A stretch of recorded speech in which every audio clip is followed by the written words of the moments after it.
సమయము తక్కువ ఉంది. దాన్ని సద్వినియోగం చేసుకుంటాను.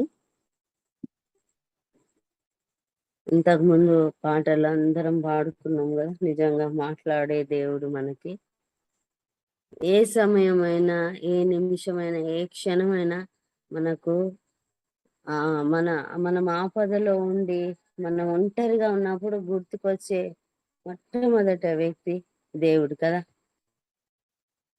ఒంటరితనాన్ని మరి మనం ఏం చేయాలి అనే స్థితిలో, మనం నిస్సహాయ స్థితిలో ఉన్నప్పుడు మనం ఆయన వైపు చూస్తాం. మరి ఆ నిస్సహాయ స్థితిని, ఆ ఒంటరితనాన్ని మనము ఆశీర్వాదంగా మార్చుకుంటే ఎట్లుంటది, ఆశీర్వాదంగా మార్చుకునే వ్యక్తులు ఎంతమంది ఉన్నారు అనే విషయాన్ని మనము తెలుసుకుందాం. ఏదో ఒక సమయంలో అందరూ ఉంటారు మన కుటుంబ సభ్యులు, కానీ మనకేదో ఒక ఒంటరితనం, అన్ని మనము షేర్ చేసుకోలేము. ఎవరికి చేసుకుంటాం? మన స్నేహితుడు, మన ఆప్తమిత్రుడు, మన తండ్రి, మనం ఎవరైతే మనము నమ్మదగిన వ్యక్తి అంటే యేసయ్యనే. ఆయన వైపే చూస్తాం. ఏ ఒక్క వ్యక్తిని కూడా మనము తట్టుకోలేము. వాళ్ళతోటి మనం షేర్ చేసుకోలేము.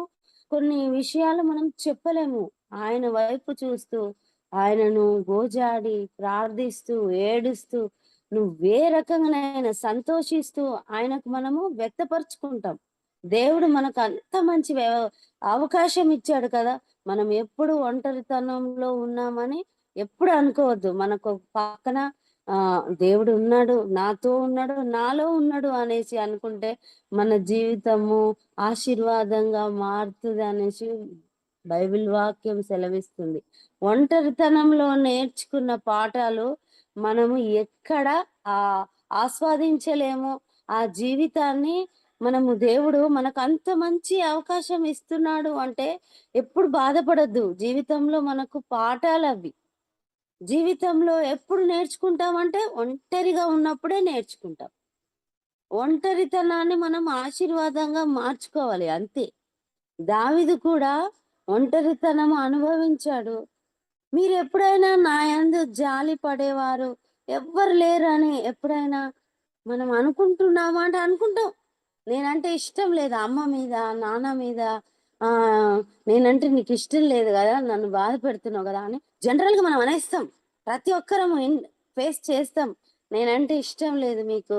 నేనంటే అసలు నన్ను అసలు పట్టించుకుంటలేవా అనే మాట ప్రతి ఒక్కరి నోట్ల నుంచి వస్తది అంతే.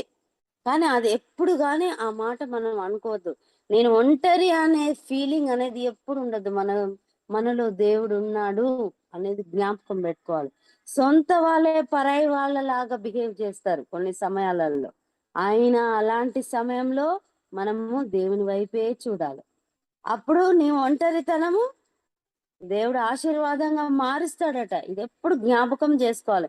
నేను ఎలోనని ఎప్పుడు అనుకోవద్దు. యేసుక్రీస్తు మాత్రమే నీ ఒంటరితనాన్ని అర్థం చేసుకుంటాడు. నీ జీవితంలో మోడు బారిపోతుంది, నేను ఇంకా వేస్ట్ అయిపోతున్నాను ఎప్పుడు అనుకోవద్దు. పరిశుద్ధ గ్రంథంలో అనేక మంది జీవితాలు ఉన్నాయి.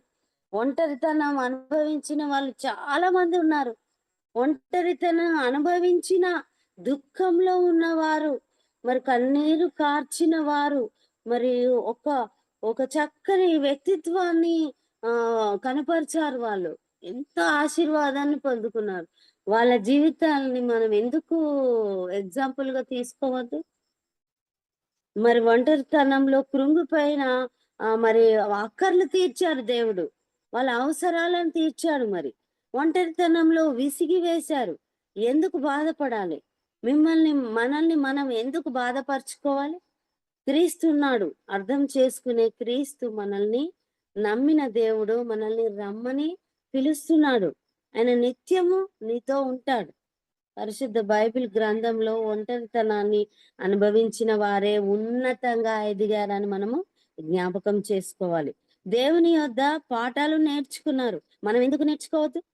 దేవుని యొద్ద పాఠాలు నేర్చుకున్నారు. మరి అలాంటి వారిలో యోసేపు ఒంటరితనం చిన్నప్పుడే, తండ్రి 12 మంది బిడ్డలు ఉన్నా కూడా చిన్న కుమారుని యోసేపుని మరి ఎందుకు అంతగా ప్రేమించాలి? మరి మిగతా వాళ్ళు ఎట్లా జెలస్ ఒస్తది. వీడినే ఎక్కువ ఇష్టపడుతున్నారు. అంటే మన ఇంట్లో ఎగ్జాంపుల్‌గా అమ్మ, నలుగురం ఉంటాం. తల్లి ఎక్కువగా ఫోకస్ చేసినప్పుడు మిగతా వాళ్ళకి జెలస్ ఒస్తది ఆటోమేటిక్‌గా. అమ్మ అవునండి. జూడు వాడినే ఎక్కువ, వాడికే అన్నీ ఇస్తున్నది, వాడికే అన్నీ పెడుతున్నదనే కోపము పిల్లలలో గూడా మనము వ్యక్తపరుస్తుంటే చూస్తుంటాం. కానీ మనము తల్లిగా, తండ్రిగా మనం సేమ్ ఫీలింగు, సేమ్ ప్రేమ ఉంటది గానీ అట్లా పిల్లలు జెలస్‌గా ఫీల్ అవుతుంటారుగా. అలాగే యోసేపు ఒంటరితనం చిన్నప్పుడే తల్లి చనిపోతుంది. తండ్రి యాకోబుకి మరి యోసేపుకి మరి రంగుల అంగి కుట్టిస్తాడు గదా! యోసేపుకు అన్నల వద్ద ఒంటరితనం నడి రోడ్డు మీద నిలబెట్టి తనని వేలం పాటలేస్తారు అన్నాలు. ఎందుకంటే జెలసొచ్చేస్తది. మరి అన్ని విధాలుగా ఎవరెన్ని బాధలు పెట్టినా కూడా తన ఒంటరితనాన్ని దేవుడు తోడుగా ఉండి దూరం చేశాడు. దేవుణ్ణి నమ్మినాడు. అయ్యా! నువ్వు నాకున్నావు. నాకేంటి భయమని. అలా అన్ని విధాలుగా ఆయన అన్నీ తట్టుకున్నాడు గాబట్టి అభివృద్ధి చెందాడు. ఎప్పుడు నష్టపోలేదు. తన జీవితాన్ని మనం జ్ఞాపకం చేసుకోవాలి. యోసేపు జీవితంలో ఆ ఒంటరితనం లేకపోతే అంత గొప్ప వ్యక్తి కాలేదేమో! అయ్యేవాడు కాదేమో! మరి మనం ఎందుకు జ్ఞాపకం చేసుకోవద్దు? అంతే కదా! యోసేపు దేవు అయితే యోసేపు దేవునితో సంబంధం కలిగి ఉండేవాడు కాకపోతే తన ఒంటరితనం వల్ల దేవునికి ఇంకా తను అట్లా ఒంటరిగా ఉన్నాడు గాబట్టే దేవుడు దగ్గర అయిపోయాడు. అందుకే మీ ఒంటరితనాన్ని దేవునితో కలిసి ఉండే విధంగా ఆశీర్వాదంగా మార్చుకుందాం మనం అందరం. మరి యాకోబు జీవితంలో కూడా ఒంటరితనం. మరి అందులోనే ఏడ్చాడు. తీవ్రమైన ఒంటరితనాన్ని అనుభవించాడు. యాకోబు తీవ్రమైన ఒంటరితనాన్ని అనుభవించాడు కాబట్టే, ఆ ఒంటరితనంలోనే ఏడ్చాడు, కన్నీరు కార్చాడు. ఆశీర్వాదంగా మార్చుకున్నాడు. ఆశీర్వాదం కోసం తను పోరాడాడు. దేవునికి దగ్గరగా చేరాడు. కదా! అలాగే మళ్ళీ ఇంకొక వ్యక్తిని చూసుకున్నట్లయితే యెహోషువలో ఒంటరితనం, యొఫ్తా యొక్క జీవితంలో ఒంటరితనం, దానియేలు జీవితంలో ఒంటరితనం, పౌలు జీవితంలో ఒంటరితనం. ఎంతమంది ఒంటరితనంగా ఉండి దేవునికి హత్తుకున్నారు. దేవుడు వాళ్ళతో ఉన్నాడు. మరి యేసుక్రీస్తు జీవితంలో కూడా అంత ఒంటరితనమే. అయితే తండ్రితో సమయం గడపడానికి ఈరోజు ఒంటరితనంతో మరి మనం ఎంతమందిని బాధపడుతున్నాము. నాకెవ్వరు లేదని అనుకుంటున్నావా? అనుకోవద్దు. మరి మన కన్నీళ్లు ఎవరికి తెలుసుకోవాలి? మన కన్నీలి బాధ ఎవరికి విన్నవించుకోవాలి? నీ ఒంటరితనంలో నీకు తోడు ఎవరు లేరనుకోవద్దు.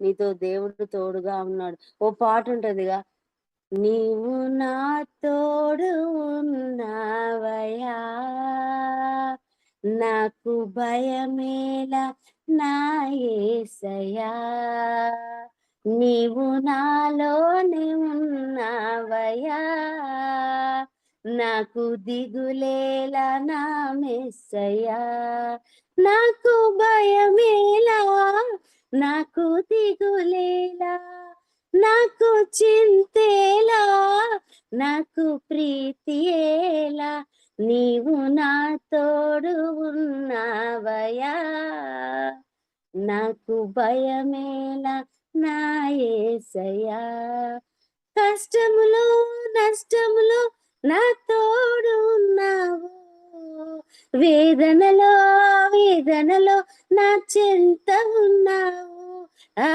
కష్టములో నష్టములో నా తోడు ఉన్నావు వేదనలో వేదనలో నా చెంత ఉన్నావు అడిగిన వారికి ఇచ్చేవాడవు ఊ, వెతికిన వారికి దొరికేవాడవు అడిగిన వారికి ఇచ్చేవాడవు వెతికిన వారికి దొరికేవాడవు తట్టిన వారికి తలుపులు తెరిచే దేవుడవు తట్టిన వారికి తలుపులు తెరిచే దేవుడవు దేవా దేవా నీకే స్తోత్రం దేవా దేవా నీకే స్తోత్రం నీవు నా తోడు ఉన్నావ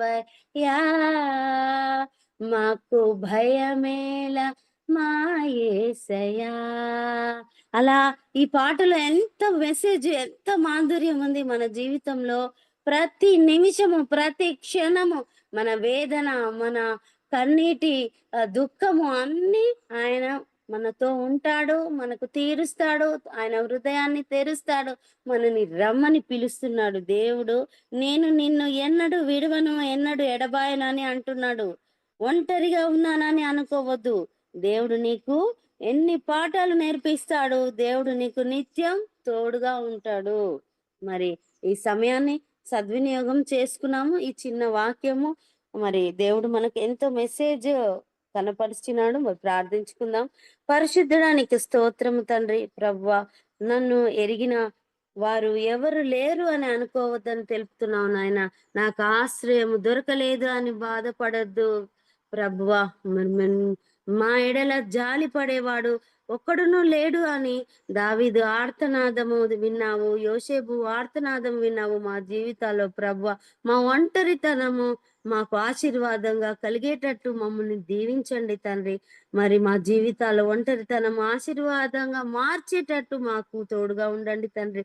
ప్రభువా, మేము దిగులు పడకుండా, విసికి వేసారిపోకుండా, నిరీక్షణతో నీ మీద ఆధారపడి బ్రతుకుతున్నాము ప్రభువా. ముందుకు సాగునట్లుగా మాకు సహాయం చేయి తండ్రి. ఈ వాక్యము విన్న ప్రతి ఒక్క హృదయాలను తెరచండి, దీవించండి ప్రభువా. నీకే మహిమ, ఘనత, ప్రభావాలు కలుగునట్లు మమ్మల్ని ఆశీర్వదిస్తావని నమ్ముతూ మరి మా మాటలన్నీ వింటావని, ఆలకిస్తావని ప్రవేశ క్రీస్తు నామంలో బహుగా బ్రతిమాలి వేడుకుంటున్నాను తండ్రి. ఆమేన్.